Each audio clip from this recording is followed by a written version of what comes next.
Welcome to Love and Trauma, the real deal. I'm Danielle Sebastian, best-selling author, coach, and yes, I've been through the marriage trenches myself. This show is all about how to actually deal with trauma in relationships and make it work without losing your mind. If you're ready for honest talk, no fluff, and tools that cut through the noise, tune in, because let's face it, love can be a bit of a mess, but it's a mess worth figuring out. This is Love and Trauma, the real deal.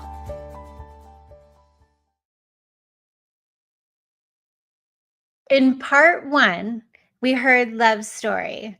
In part two, we're diving into the how he actually broke free from the patterns that kept him stuck. If you caught part one of my conversation with Shalev or Lev Amar, you know how powerful his story is. Before becoming a trauma expert, he was a top attorney, winning thousands of lemon law cases and leading a successful legal career. But beneath all that success was a lifetime of pain he hadn't yet faced. Lev's grandfather was a Holocaust survivor, and that trauma didn't end with one generation. It rippled through his family and shaped the world that Lev grew up in.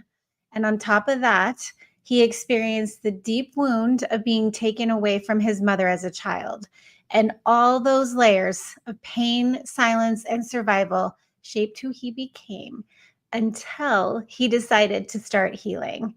So, what followed was a 9+ year journey of reading, researching, and relentlessly seeking out ways to heal the past and repair his relationships.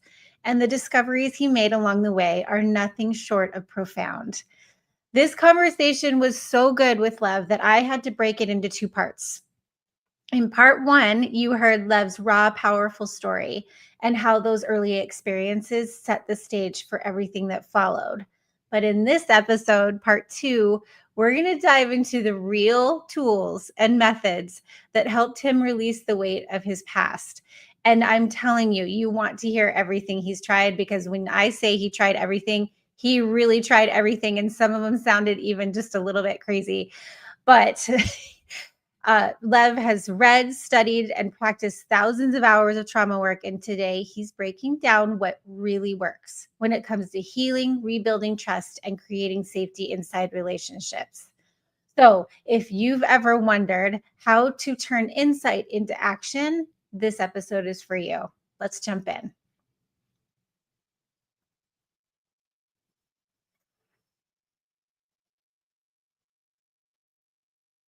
You reach a certain point where,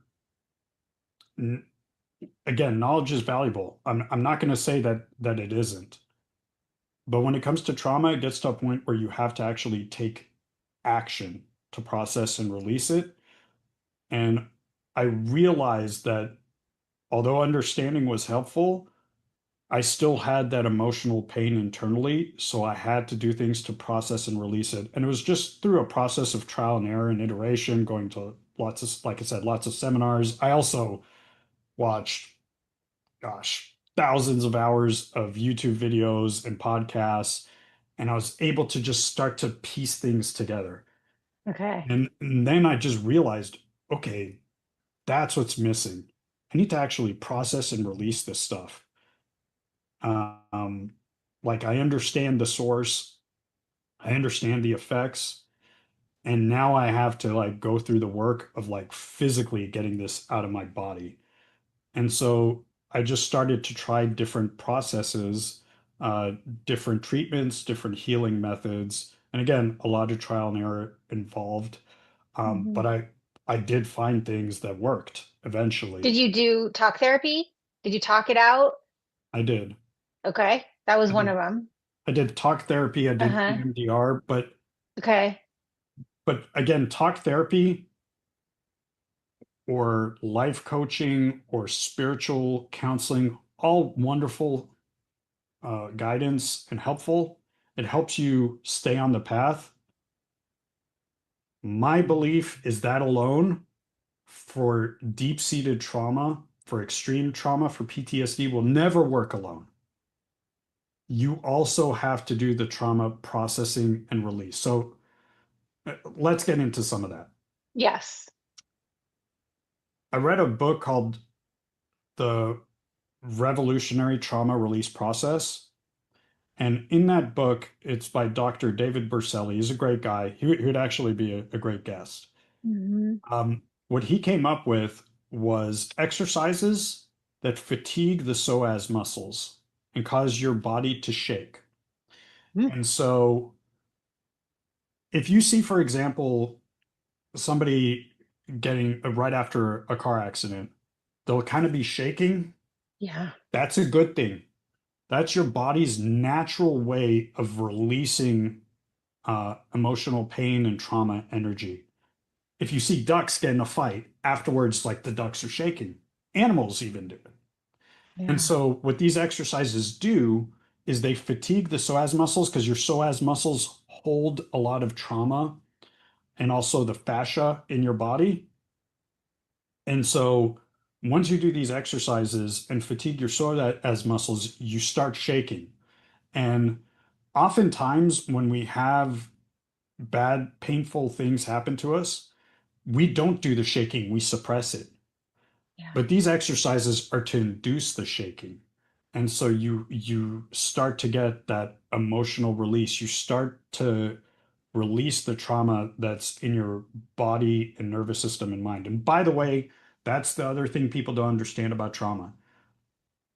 Trauma affects your brain, causes you the wiring of your brain, certain parts of your brain to be overactive or underactive. The overactive is fight or flight.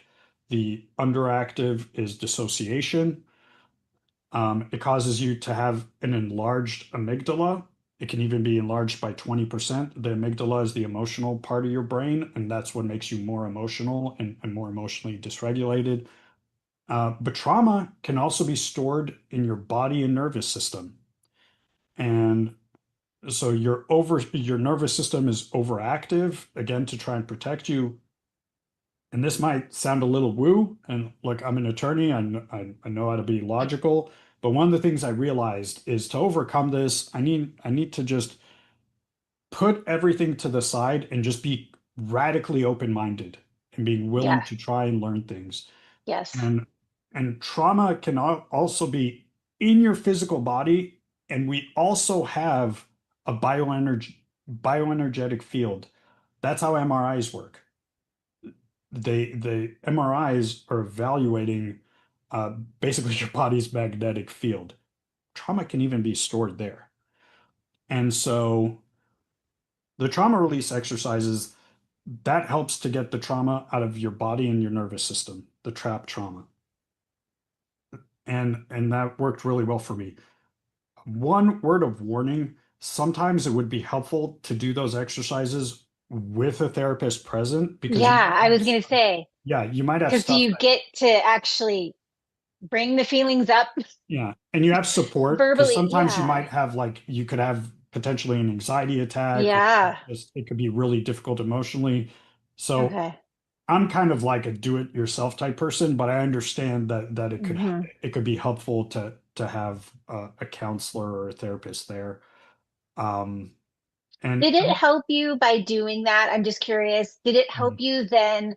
Because I do, it's 100%. I saw it in my husband's body. Th Mm, those reactions were visceral, right? It was yeah. just coming from deep within. It wasn't rational. And did it help you identify when those were happening, when you were getting those feelings in the moment? Were you able to then identify, oh, I'm getting triggered? Yes, yes, Okay. I was, and Yeah, and during the exercises, you actually sometimes will have a flash of memories you will. as you're releasing. I mean, there were Yeah. times where I'd like burst out in tears. I'd like remember like just being yelled at for something minor, Yeah. like one of the memories I have from childhood, and look, this happened to me thousands of times, by the way, um, over my entire childhood and adolescence. You know, little kids are stumbly. I would spill a cup, and my dad would just flip out and start screaming at me, be like, "You don't care about anything. You never pay attention." Blah blah blah. And you know, as a young child, you're just like totally thrown off by that.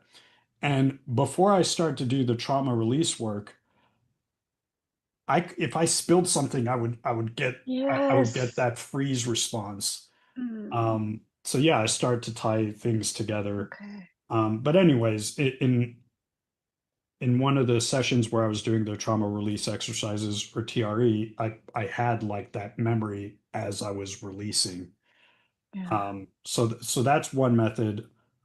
Another method that I would recommend is something called network chiropractic or network spinal analysis. Network Ooh. chiro is kind of like, a modern term, but it's basically pressure point therapy that helps balance your bioenergetic field and helps, process and release trauma that way. And the way I would describe it, I actually just had a session today. I still do Really? network chiro, years later because it's helpful. It's like defragging the hard drive and just bouncing. Uh, It also balances your nervous system. And so they touch like pressure points in your spine. And the way I would describe it is afterwards it feels like a combination of 2 hours of meditation and 2 hours of massage. Like it's that relaxing. ooh. Yeah. We could And all use so that. yeah, I highly recommend it. And so, some Yeah. practitioners are better than others, like with Yeah. anything. And sometimes I was going through a breakup at one time when I was getting a session. I felt like a lot of pain, but that's because it was releasing the emotional pain. Um, but yeah, that was a game changer for me. It was one of the first things I did that gave me like instant relief. And because of that, I doubled down. And that's something I recommend, by the way. It's a process Something of works. trial and error and iteration, but a big mistake that people make on the healing journey is they'll kind of dabble and they'll go from one thing to another. No, you can't do that. If something helps you, keep doing it. Don't stop and then add to it. Because normally it takes more than one thing. I think one of the keys to Yeah. healing is to stack methods. Don't just Yeah. do one thing. So in any event, Network Cairo was working so well for me that for like the first 6 months, I would go 3 times a week. Really? And then for years, I would do twice a week. And now, just for maintenance, I do once a week. Do you And think that it helped you get out of constant fight, fight, freeze mode? The constant hyper oh, alertness? definitely. Yeah. That's Because what, because again, that's not healthy, man. That's not healthy, people. It's yeah, it not gave me relief healthy. and Yeah. it snowballs over time, the positive effects. And Yeah. so I added Network Cairo. What Okay. some other things that I did? I would do cold exposure with Wim Hof breathing. And that's not for everybody, and you have to be physically healthy enough and always consult with your doctor or health professional before doing something that's like physically demanding like that. Yeah. But that was very helpful because what it would do is it would raise norepinephrine and adrenaline, but then the levels in your body You would be would. more balanced the rest of the day instead of Okay. spiking on a. Yes. So you're kind of learning to control it, don't you think? That's right. Yeah, Control the spikes. definitely. Yeah. And Yeah. something else that I did, which again, nobody should do without consulting with their doctor first. Yeah. Um, it was an Amazonian frog poison called Combo. And so here's the story on that. My best Yeah. friend tried to convince me to do Combo for over a year, and Okay. I just wouldn't do it. Because it involves purging, which includes throwing up. Oh, My least favorite thing in the world. fun. Yeah, is throwing up. I detest it. No, And so I was like, horrible. yeah, no, no, I'm not doing it. Then at the time I was I was broken up with a woman that I'd been dating for a while, and then I was dating another woman who was avoidant, and we had previously dated a few years before, and that's the other thing, just briefly, trauma affects your attachment style. Yeah. So it can make you anxious, it can make you avoidant, or it can make you. There's a third type, which is kind of a combination of the Yep. two, um, which I unfortunately had. And anyways, it's like a disorganized attachment style. And so I would vacillate between anxious and avoidant. So at certain points, I'd feel super anxious because I was scared of abandonment. And then at other points, I'd feel like enmeshed and like want to get away. It Yeah. was super confusing. But, anyways, she was just fully avoidant. And obviously, that would trigger the abandonment stuff. And like, she promised that she'd worked on herself and that she'd learned and she wouldn't do the same thing. Like, every time we would get close, she would pull away. And so, Ugh. totally mess with you because you're like, what's going Yeah. on? Like, we're connecting. And like, now she's running away. Like, I don't Oh, understand.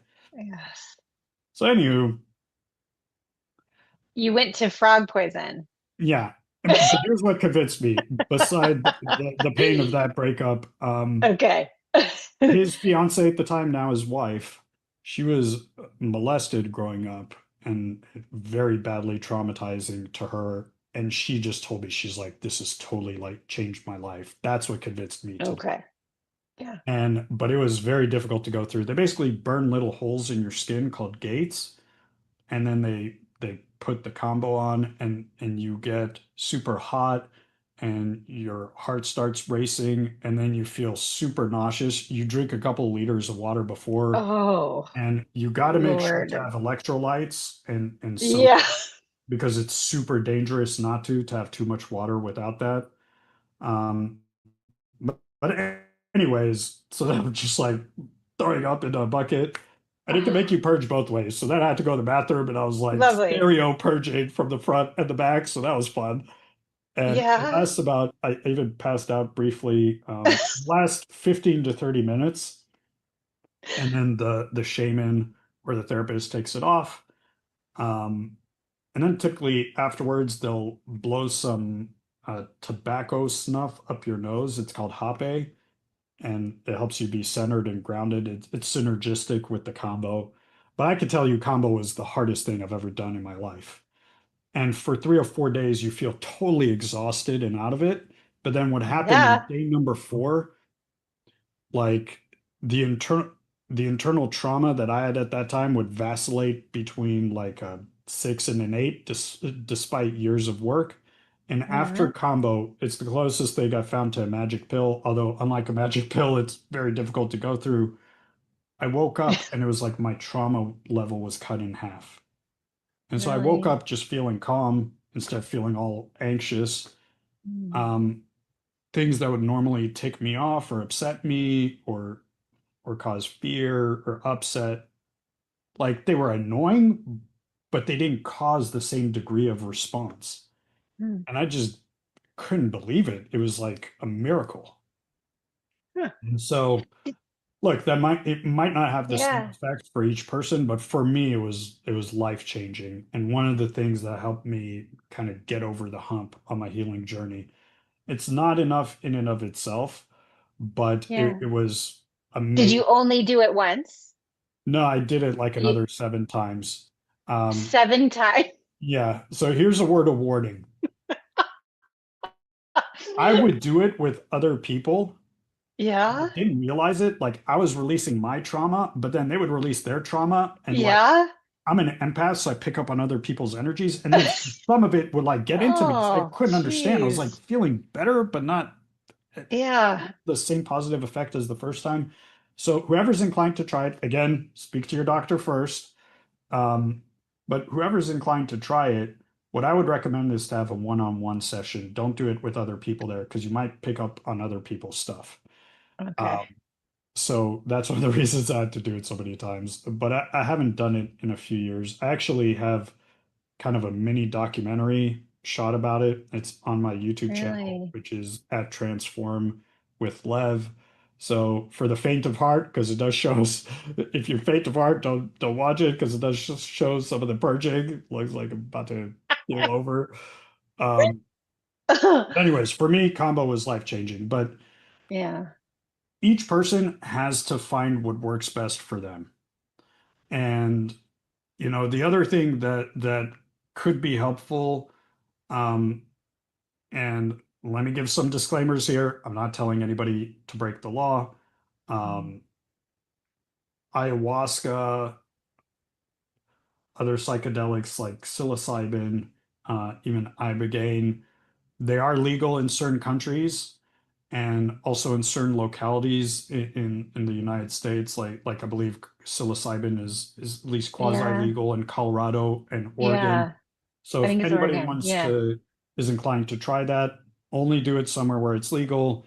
Only do it, in my recommendation, under the supervision of a reputable therapist, because they're finding amazing results with psilocybin therapy.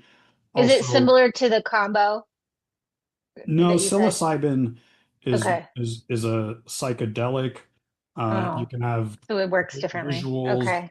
but it can be helpful. Like they've done lots of studies at John Hopkins about psilocybin assisted therapy and seeing amazing results.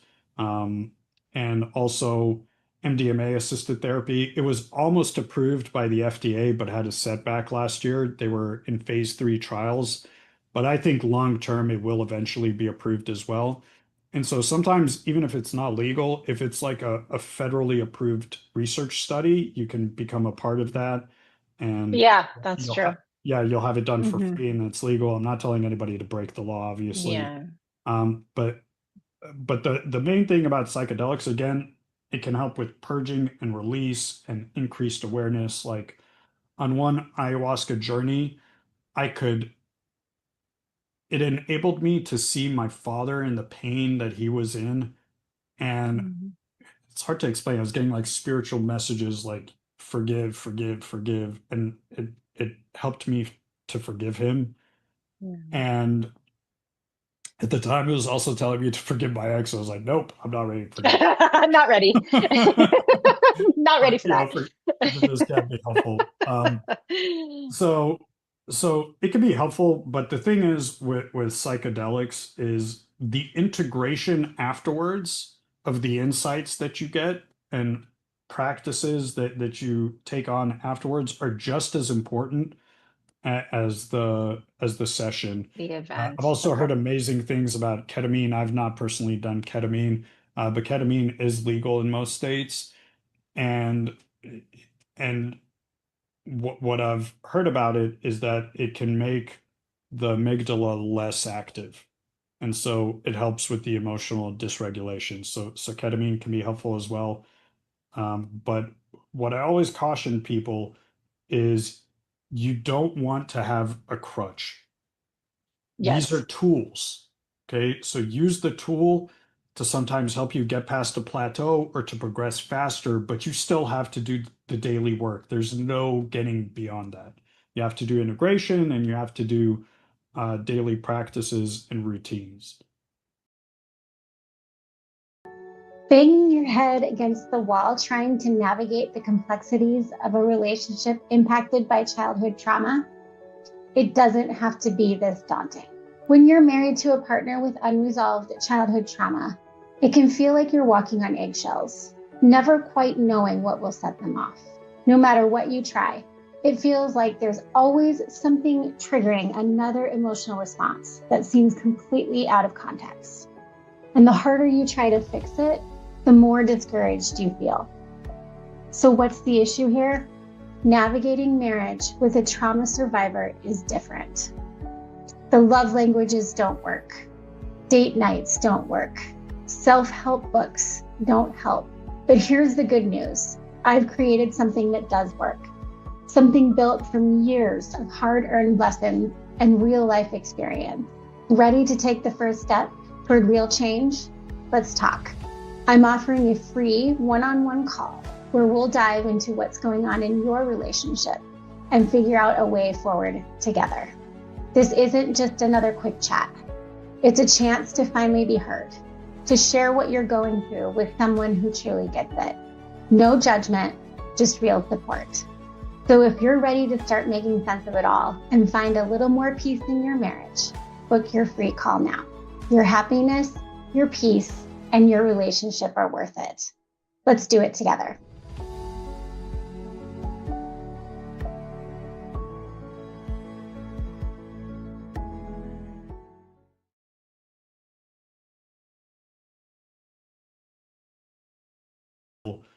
Is you don't want to have a crutch. These are Yes. tools. Okay. So use the tool to sometimes help you get past a plateau or to progress faster, but you still have to do the daily work. There's no getting beyond that. You have to do integration and you have to do daily practices and routines like deep breathing, journaling, things like that. Yeah, because 100%. I mean, the more my husband takes care of himself, the less reactive he is Yeah. and able to handle the triggers. 100%. 100%. So tell me in your relationship, what did you do in your relationship? Because you now have a child, right? Yeah. I And have you're two married. kids Are you actually. married? One Two from a kids? previous relationship, but yeah, Okay. I have a child with my wife. And you're married. Yeah. Okay. So how have you been able, what tools helped you in the relationship? So A, awareness, B, vulnerability and openness to discussing triggers, C, respect. I feel that respect in a romantic relationship is foundational. You can work through anything if you have respect. But if there's disrespect, in my mind, it's inevitable that at a certain point the relationship will falter. Um, John and Julie Gottman's work on relationships, they talk about the four horsemen of the apocalypse. Yeah. And the number one predictor of divorce is contempt. And to me, contempt is disrespect. It's feeling that you're somehow better than your partner. It's being belittling to your partner, humiliating your partner, being contemptuous of your partner. And so I feel like as long as there's respect, you can work through anything. And it's like night and day between my wife and the ex that caused me to hit bottom. And I was very resentful at her at the time. And now I'm grateful for her because it was so awful that it gave me the emotional leverage to do the work. Because like I told you, I never wanted to go through that Yeah. again. So Yeah. my Yeah. You wife, probably wouldn't have. Yeah. yeah, sometimes You may not sometimes have. if it's not bad enough, Yeah. people stay stuck in like this level of mediocrity where it's not bad enough to leave, but it's not good enough to thrive and be happy and feel Yes. fulfilled. Um, but I'll tell you some of the differences as far as my wife and some of the things that help our relationship succeed. Like first and Yeah. foremost, there's a level of respect. We have never purposely look, humans being humans, we sometimes inadvertently hurt each other, but we have never either one of us ever purposely disrespected the other. And and so we have open communication and there was a time where she felt disrespected because I had joked around to her best friend about something she got mad at me the night before. And I just thought it was funny, but she felt embarrassed by it. And I just didn't Yeah. realize it. And she was really upset by that. And she told me that. And my attitude, and something that's important is not to invalidate. To me, I just thought it was something funny that we could laugh about because it was silly. Yeah. But to her, she felt embarrassed by kind of having dirty laundry aired to her friend. And so, even though it didn't embarrass me, it embarrassed her. And so, because I love her and I care about her and I don't want to hurt her and I care about how she feels, I was like, oh my God, like I didn't realize that. And I'm sorry, like it'll never happen again. Because one of the things that's important is obviously to apologize when you mess up. You can't have ego and pride in relationships. Um, just admit when you're wrong. Just apologize. Nobody's perfect, but it's got to be a genuine apology. And even if it's something that wouldn't upset you, that doesn't matter. That's one of the things my ex used to do to me. She's like, "Well, that wouldn't bother me. What's your problem? Why are you being so sensitive?" Like that's one of the worst, most invalidating things that you could ever say to your partner. Why are you being so sensitive? It's ridiculous. Um, anyways, so first, a genuine apology if you mess up. And sometimes, again, it's inadvertent, it's unintentional, but apologize. But just as important as a genuine apology is to also validate your partner's feelings and emotions. Like, I'm sorry. I can understand how that could be embarrassing for you. I never want to make you feel that way. And then change your behavior. Thank you. Yeah. If you just apologize and you don't change your Yes. behavior, like the apology Yeah. is irrelevant. Yes. Change your behavior. Stop doing what you're doing. So what I learned is even if it's like what I consider to be a minor silly thing that I thought was funny, she doesn't want me airing dirty laundry, and I'm not going to ever air dirty laundry again, no matter how trivial it is, because I realize now that that is embarrassing for her. And you don't ever want to you want your partner to feel admired when you're with family and friends. You don't want them to feel embarrassed or humiliated. So what's another thing? We're playful. We play. We banter, we flirt, we joke Yeah. around. Humor, lightness. Yeah. Exactly. Like we have fun together. And and so when somebody is filled with trauma and emotionally dysregulated, a little like lighthearted joke could set them off because they'll totally take it the wrong way. But we often tease each other and needle each other, but in a playful way. It's never meant to hurt. It's never meant to belittle. It's just meant to playfully banter and tease. So it's silly. We have like kind of inside joke type things. It's like one of the things is I don't know, we watch South Park sometimes and there's a character named Tally, and one of the things he says is like, "You're a towel." And it's like funny because like he's a towel and he's calling the other person a towel, and it's just funny. Yeah. So she'll say something like, um, can you put the dog bowl out there? And I'll be like, "You're a dog bowl." And she'll say stuff like that to me. It's just stupid and silly, but it's Yeah. kind of like an inside joke that we have. Makes you Um, laugh. or like I'll be like, um, she'll say something to me like, "You look tired today," and I'll be like, "You're tired." So it's just Yeah. it's Throwing stupid. it back, but It's jokingly. it's silly, but yeah, it's the tone. It's like a playful Yeah. tone. A lot of times it's not even what you say, it's like how you say it. I think sets of humor are so important. Yeah. And just being And on I the have same to tell wavelength. you that the amount of work that you've done shows because it's really hard, when you're in that cycle, to bring that lightness and humor in, as well as even just like you said, being able to get through that conversation. Because tell me if before you would have been kind of defensive or Yeah. trying to Yeah. like say, well, it should be fine, trying to be like, it should be fine if I say those things because I don't mean anything by it.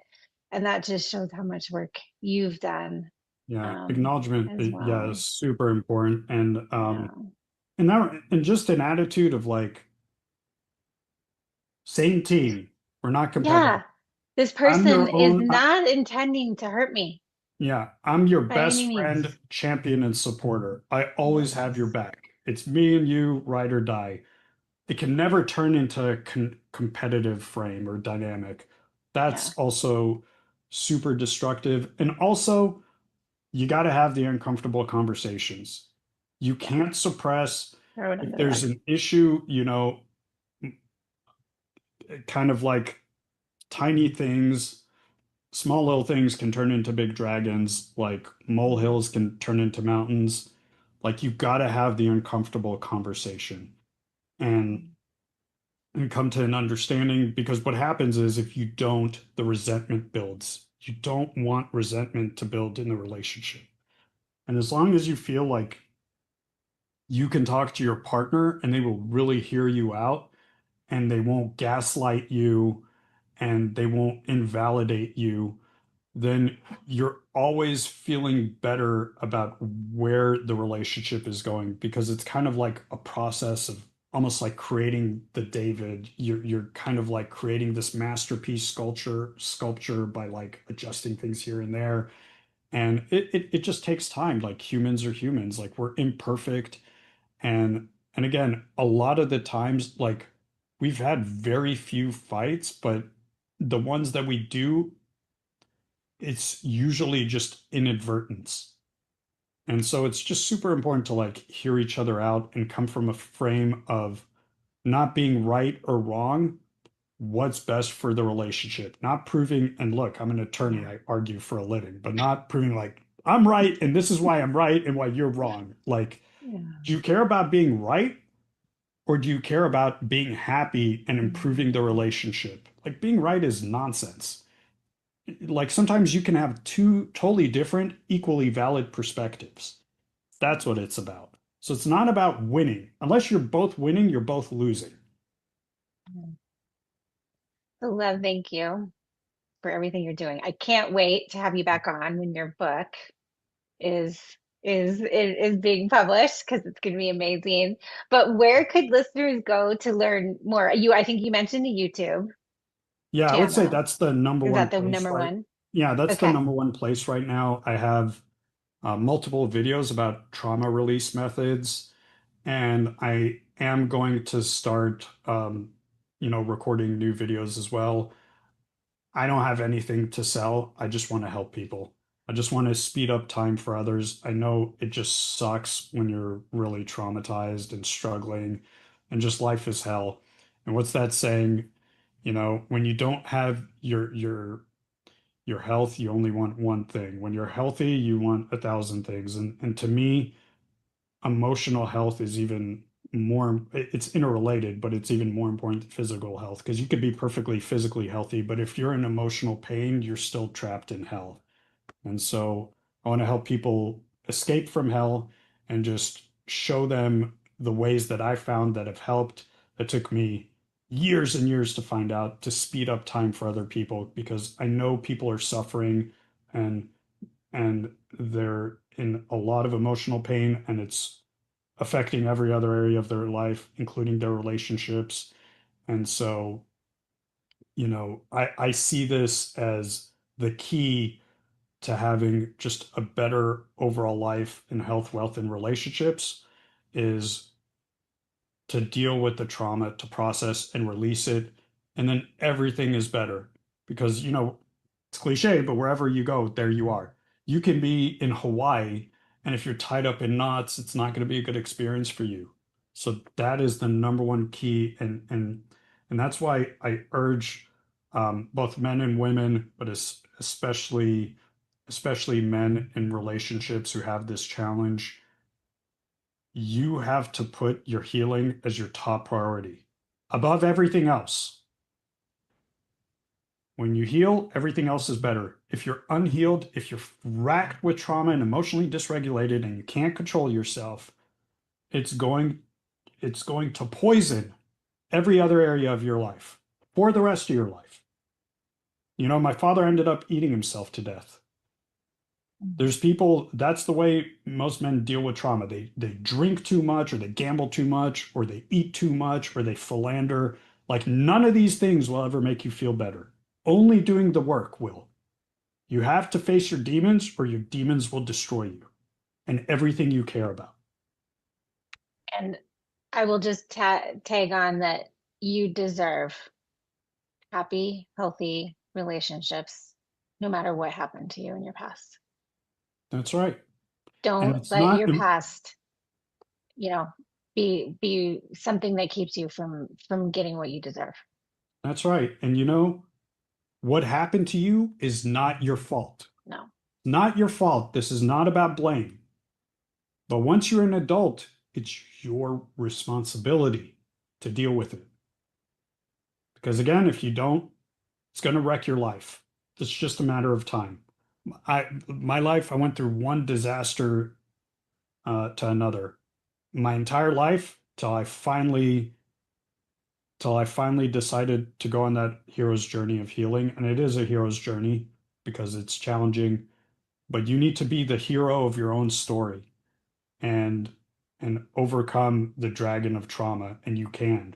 But you cannot avoid the journey. You have to be willing to go through it. It's like what Joseph Campbell talks about in his book, um, The Hero's Journey. I think it's The Myth of a Thousand Faces is the actual book, but it's what the original Star Wars is based on. But you can't avoid that journey. You can't. It's you got this gift of life. You got to make the most of it. Thank you so much. You're welcome. Thank you for having me. It was wonderful, and looking forward to talking to you again.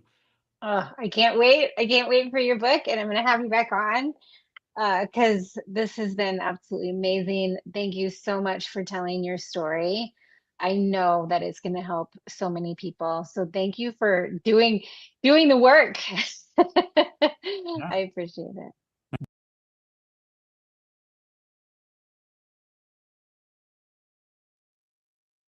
Oh, friends. Wow. What an incredible conversation, right?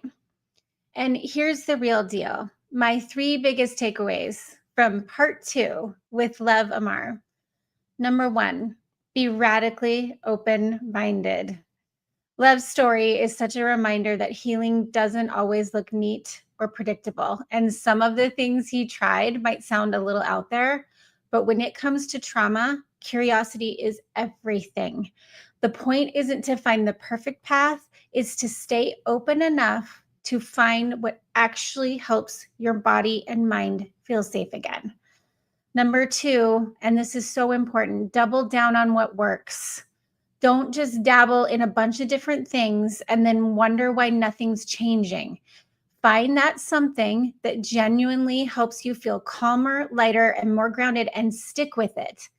Do that one thing long enough to see a shift and then build from there. I see so many of the relationships out there where it's dabble, but that one thing that works, you want to double down. So healing isn't about trying everything.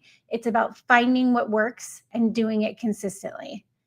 And my number 3 takeaway is change your behavior. Awareness is great, but it's not enough. You can know all the reasons behind your reactions, but healing happens when you start doing something different. When you catch yourself falling into the same old patterns, pause, breathe, and make a new choice. That's where the real transformation begins, one new behavior at a time. And if you haven't listened to part 1, go back and check it out. It gives so much context to everything we talked about today. And definitely check out Lev's YouTube channel. So YouTube at Transform with Lev. And all right, friends, that is the real deal. And until next time, keep showing up for your healing. And remember, peace starts inside you. We'll see you next week. All right, that's a wrap for today on Love and Trauma, the real deal. Big thanks to my guests for sharing their insights. Couldn't have done it without you. Now, for those of you looking to take this journey further, I've got something special. Head to my website to grab Real Tactics, Real Healing, a survivor's playbook for navigating a relationship with a trauma survivor. It's packed with everything you need to know, do, and say to navigate the emotional minefield, find your balance, and regain your self-worth and happiness.